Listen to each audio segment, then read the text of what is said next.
नारद जी, जब धुंधकारी जैसा नंबर 1 का पापी तर गया तो छोटे मोटे कोई पापी तर जाएं तो इसमें कौन आश्चर्य की बात है। नारद जी प्रसन्न हो गए, गदगद हो गए। पापियों को पाप से है तारती। महाराज एक प्रश्न छोटा सा, क्या? बोले कथा सुनने की विधि क्या है, कैसे कथा सुननी चाहिए? 5 मिनट में विधि और सुन गए। सबसे पहले कथा जब कराने का मन हो तो देवज्ञम तु समाहूय मुहूर्तम प्रक्षयत्नतः, किसी ज्योतिषी के पास जाकर के बढ़िया मुहूर्त निकलवा दे। बोले महाराज अभी तो आप कह रहे थे सदा सेव्या, जब मर्जी आवे तब सुनो, अब कह रहे हो मुहूर्त निकलवाओ। बोले देखो भाई, सदा सेव्या कौन कह रहे थे? सनकादिक। किससे कह रहे थे? नारद जी से। तो नारद जी को अपने बेटा बेटी भी आने हैं, न दुकान चलानी है, न सनकादिकों को।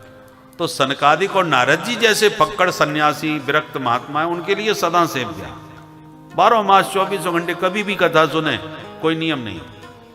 परंतु जो गृहस्थ हैं, जो अपने किसी मनोरथ की सिद्धि के लिए कथा करवा रहे हैं कि बहू के बेटा हो जाएगा तो भागवत बच पाएंगे, आदि आदि, कोई भी मनोरथ संसार का है, तो मनोरथ की सिद्धि के लिए शुभ मुहूर्त में ही कार्यक्रम करना चाहिए।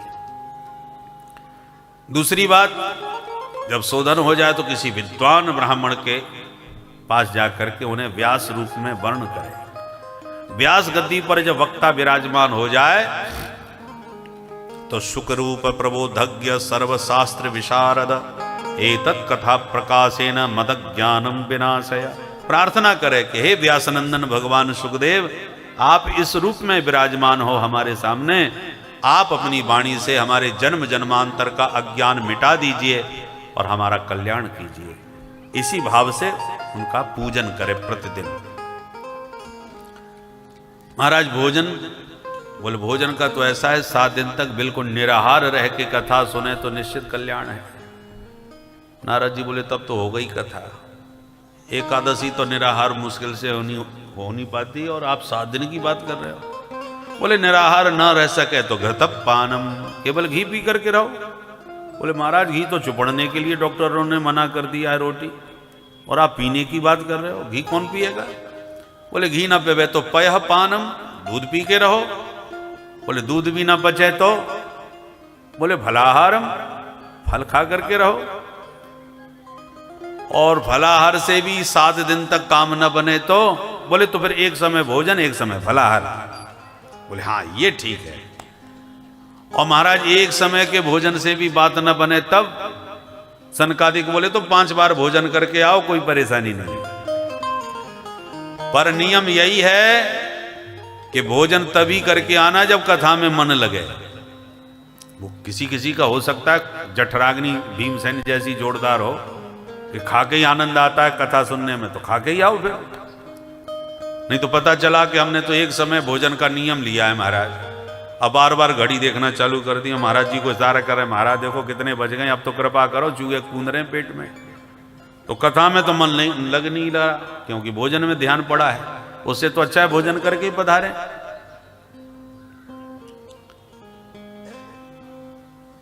परंतु उत्तम यह है कि हल्का भोजन करे, नहीं तो ज्यादा खा पी करके बैठोगे तो फिर खर्राटी बजेंगे, नींद आएगी, कथा में मन नहीं लगेगा। इसलिए फलाहार करके आओ, भोजन शाम को एक समय कर लो, यहाँ के बाद में भोजन करके आराम से सो, दिन में फलाहार करके आओ, ये उत्तम है। और फिर जैसा जिसका स्वास्थ्य हो उसके अनुसार नियम ले। उद्देश्य कथा सुनने में है, व्रत अनुष्ठान में नहीं। कथा सुनने से कल्याण होगा, उसके लिए ये सब नियम है ताकि मन लगे कथा में। फलाहार करोगे तो मन लगेगा, फुलाहार करोगे तो खर्राटे बजाओगे, तो कथा ही बेकार हो जाएगी। इसलिए ये सब नियम है।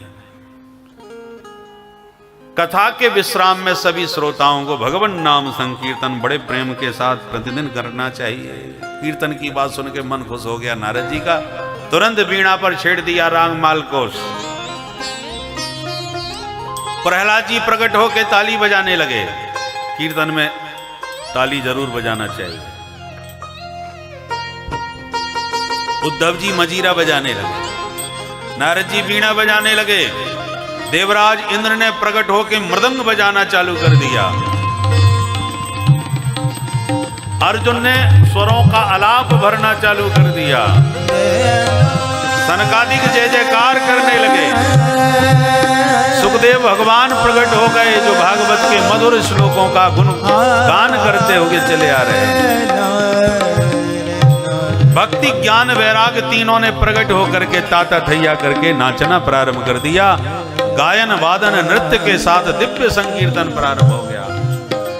बोल भक्ति महारानी की जय, भागवत भगवान की जय।